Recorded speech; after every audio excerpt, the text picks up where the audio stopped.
beautiful people, and welcome back to my channel. My name is Naadia if you are new here, and you have entered part 2 of how I planned my destination wedding in 1 year for over 100 plus guests, 110 to be exact.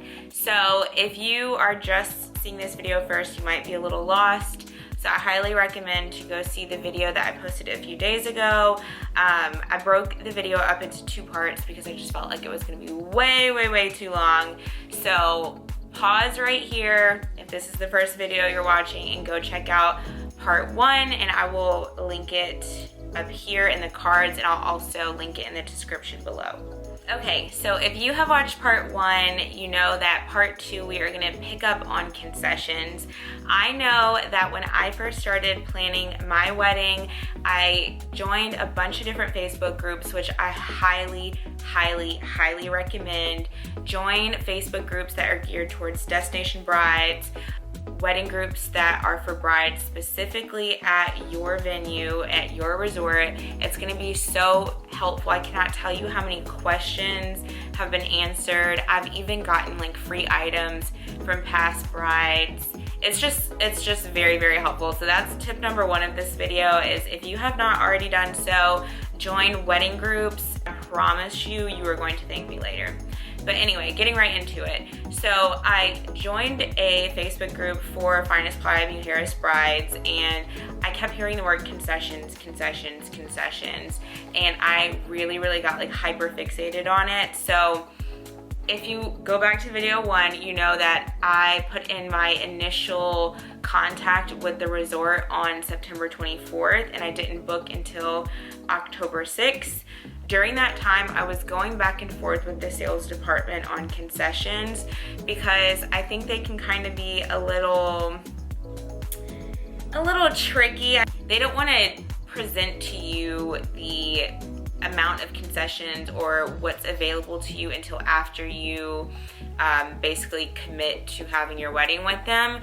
So I was not having that. I wanted in black and white what was going to be available to me, and I wanted to know the different tiers, because when you join these groups, they say that you're not supposed to really talk about concessions because every bride can have something different, but people post their concessions, and not even if they're posting them directly, they're asking questions about them. So you can put 2 and 2 together. You can say like, well, I didn't get offered that, or they got offered something different. So I knew that there were certain concessions available that I really wanted, one of them being the 7-night stay for the bride and groom. That was something that I really wanted. So I wanted to make sure prior to, committing to having my wedding there, that I was going to be offered the 7-night free stay for bride and groom once you get X amount of rooms booked. So that brings me to my next point about the amount of bookings that you need. I'll go over the tiers that I was offered. Committed to having my wedding with them back in October of 2021. It is now February 2023. So take what I'm saying with a grain of salt, but you can get a general idea of what concessions are, and a roundabout of probably the amount of rooms that you will need in order to qualify for these concessions. So let's get into that. Okay, so I have pulled out the initial group proposal in my email, which is why I'm looking at my phone. But for the group concessions, what I was offered in was a private check-in upon request, welcome drink, pool towel, 10% off all spa treatments for the entire group, complimentary high-speed internet access in guest rooms, complimentary use of wedding venues based on availability, dedicated on-site wedding coordinator, excellent wedding package complimentary for a minimum of 30 paid room nights. So that was kind of like the overview, and then now comes into the different tiers. So for the package that I was offered 3 different tiers. The first tier, in order to qualify, you need to book 10 to 20 rooms.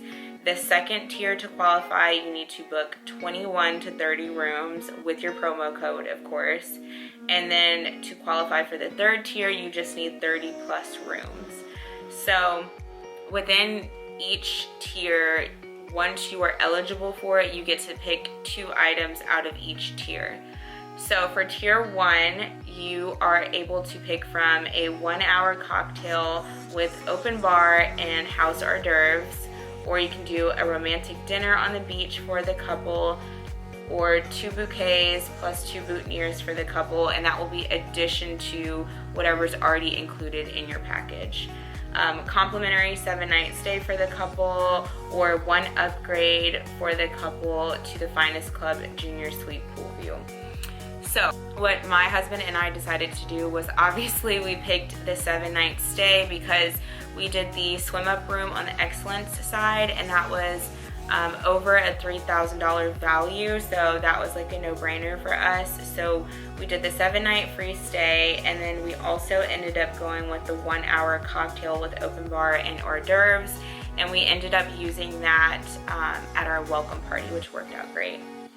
For tier 2, you're able to choose from, I should say, a private dinner for 40 guests up to 2 hours, or 5 fresh flower centerpieces, local live music trio for 45 minutes, complimentary 4-night stay, 1 room for a beloved one, so one of your guests at the wedding, obviously. And then you could also have picked 1 room upgrade for the couple in our coveted Excellence Club category, Finest Club 2-story rooftop terrace suite with plunge pool. So from this category, we did the local live music trio, and I believe we used this at we used this at our welcome party as well, which was so nice. It was so wonderful. Totally recommend. And then we went with the complimentary 4-night stay for one of our guests. We ended up giving it to my mom, so she was able to get 4 nights. I think she stayed 5 nights in total. So at the very end, like towards really close to the wedding, they comped the 4 nights, and then she just paid out of pocket for that extra night. Those were the concessions that we picked from tier 2. And then from tier 3, we did the celebrate 5 more nights, because who doesn't want a vacation already in the books? And I actually, a few weeks ago, I did get all of the information for my wedding coordinator on booking our stay. From my understanding, I need to reread it, but I think what happens is a year from the day you get married, so like, or your wedding date, I should say, so October 29th, I can book from that day on into the next year. So I thought I was gonna be able to like book this year, if that makes sense, like actually be able to celebrate, you know, our wedding anniversary there, but it looks like I'll probably have to go like early November, because it doesn't kick in until 1 year to the day that you were married, if that makes sense. So we ended up picking that as one of our concessions. And then we also ended up picking the complimentary gold wedding package, which was a $2,400 value. Now, if you are a part of the wedding groups right now, you know that this whole beach welcome cocktail party up to 3 hours is like a controversy right now, because everyone seems to be getting different answers. When I was exploring my options with the concessions, I went back and forth with them literally for probably 2 months trying to get a straight answer, because it literally says beach cocktail party and there is no cocktails included. There's no hors d'oeuvres included. I don't know what was included, because how I created my welcome event, I just used other concessions. Like, I have no idea what the beach party would have even consisted of, because I used my 1-hour cocktail hour with the hors d'oeuvres, I used my live music, and I added on a bonfire. So I essentially created my own welcome party. So I have no idea what the beach welcome party was, because to my understanding, it doesn't include food or drinks or the bonfire. So I have no idea, but we picked the 5-night stay and the gold package, which were both really great values if you are thinking about like how much each concession is worth. So that's what we did. Definitely do your research, because like I said, I'm still in the wedding groups. I still answer questions for other brides that are in the planning process, and it still seems like it's as fuzzy as when I was going through it. But take that with a grain of salt. Like I said, do your research, and I just wanted to use the concessions where it made the most sense financially. So okay, so I wanted to share with you my concession horror story so I can help you guys not make the same mistakes I did. So I think it was a mixture of them dropping the ball, and then also I feel like another part of it is a little intentional. So when I tell you this story, you can give me your thoughts in the comment section below. So as you know, I had a guest count of 110 guests, and I qualified for all 3 tiers of concessions. So an email was sent to me from not the sales department, someone who is going to be over keeping count of your guests and concessions. I will not mention her name, but I'm sure you guys are gonna have the same person I did. So this person emailed me and they told me that I needed to make my decision on my concessions, and I promise you it was like 3 days. It was so random, and it was sent on like a weekend or something weird. I tried to go through my email to find exactly what happened, but whatever the case was, they gave me just a few days to make the decision, but I was still trying to get clarification on concessions to begin with. I was still going back and forth with who my wedding coordinator was at the time. So I still was getting clarification on concessions, and so I emailed them the day after I think it was supposed to be turned in, and I was like, well, I still don't have clarification, but I'll just pick these. And they were like, no ma'am, Pam, you cannot have any concessions now. Like losing my mind. Like I lost my mom's room, I lost my husband and I's room, like I lost the gold package, I lost so many big ticket items that I was really looking forward to using. So that was like my second biggest meltdown of the entire wedding planning process. If you watch video 1, you know what my first one was, but that was my second biggest meltdown, and I was like freaking out, like was going back and forth with her and she was not budging. And then finally, after like going back and forth with her for a couple days, I'm telling you, I reached out to everyone I could find. I like even got like a professional LinkedIn account, like I upgraded my LinkedIn account to the professional one to try to reach out to like all of these executives of Finest and Excellence Collection. I have no idea if it worked or if she just got tired of emailing me, but she did let me pick my concessions, and let me tell you what she did. She emailed me, mind you, this office is in Panama. She emailed me 2 o'clock my time, and it was like whatever o'clock her time. I conjugate the times, and they're about to close in 1 hour, and she sent me at like 2:04. I'm making this story more complicated than it needs to be. Basically, she gave me 1 hour via email to make my decision on the concessions that I wanted, and thank God I was glued to my phone because I was so like fixated on this situation. But like had I like gone to the gym or been in the shower, like they literally gave me 1 hour to pick my concessions or they wouldn't honor them. Okay, so that was like the first fiasco. I feel like, me personally, I don't think that they sent out that email in the time frame that they were supposed to. I think that I was more so under their deadline. Like I feel like she probably needed my decision by X date, or else, you know, she was gonna get in trouble, or that was, you know, her responsibility. And I feel like they didn't send me the email in time, so I feel like I was working under her time constraints. Eventually, she does allow me to use the concessions. She gives me an hour to make the decision, and I send it in. A couple days go by, and I haven't heard anything about the concessions of the rooms being comped.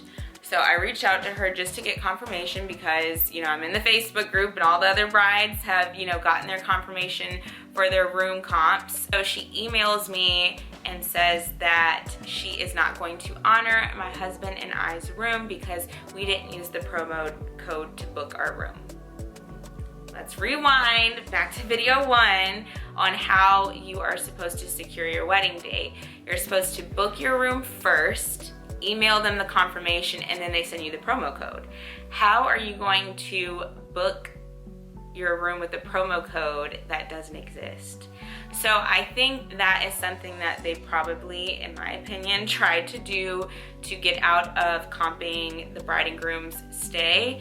I could be wrong, but it just doesn't seem to add up, as it just doesn't make sense to me. So if you are a bride, go ahead and book your room like normal, send them your confirmation, and then after you get your promo code, make sure that you either email the reservations desk or you email the person who is in charge of keeping track of your reservations entirely. Make sure that they attach your promo code to you and your husband's room, or I'm sorry, you and your partner's room, to make sure that you get credit at the end. Trust me, I wasn't going down without a fight, and they did honor comping our rooms, but it was a lot of back and forth, and I harassed every single person I could get in touch with because it's just not right. So I'm telling you this story to, if you know better, you do better. So when you book your stuff, make sure that after it's all said and done and your wedding date is confirmed, to get them to attach your promo code to your reservation so that there's no issues with divvying out concessions at the end. Okay, so I apologize for the lighting. I'm like sitting on the floor in front of the window, but I just also wanted to go over a couple of questions I got in my last video. So one person was asking how the communication is with the wedding department because they've been like reaching out, and let me tell you, you are not going to be in constant communication with your wedding coordinator until pretty close to the wedding. I started off with one wedding coordinator that I was like starting to build a relationship with, and then she got snatched from me and they replaced her with another wedding coordinator, which she was amazing, but I didn't have consistent communication with her up until like maybe 2 weeks from the wedding. So do not stress out. I promise you they are going to get the job done.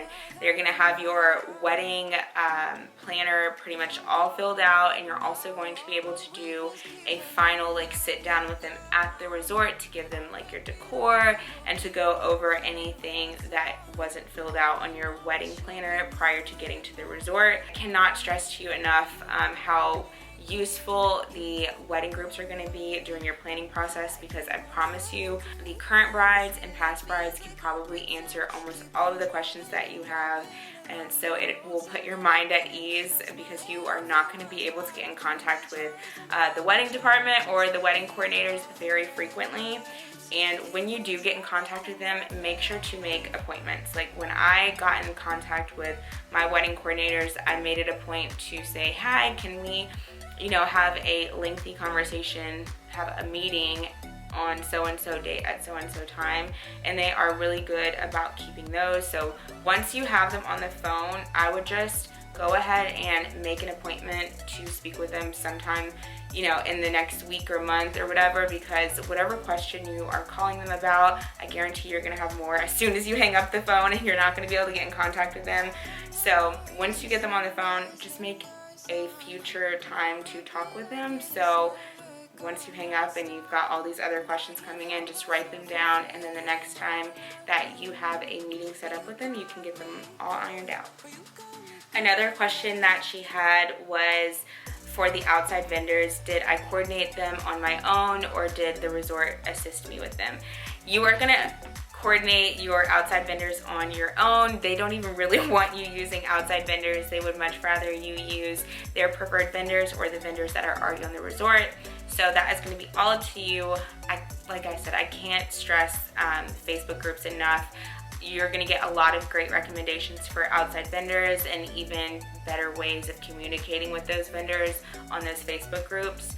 So yeah, definitely join the groups, and you're gonna work with your vendors on your own. Start the process early, because all of the really good vendors, all of the other brides know about them. So once you know that you want outside vendors for, you know, hair and makeup and DJ and photography, start working on that ASAP and go ahead and put down your deposits because they book up really, really quick.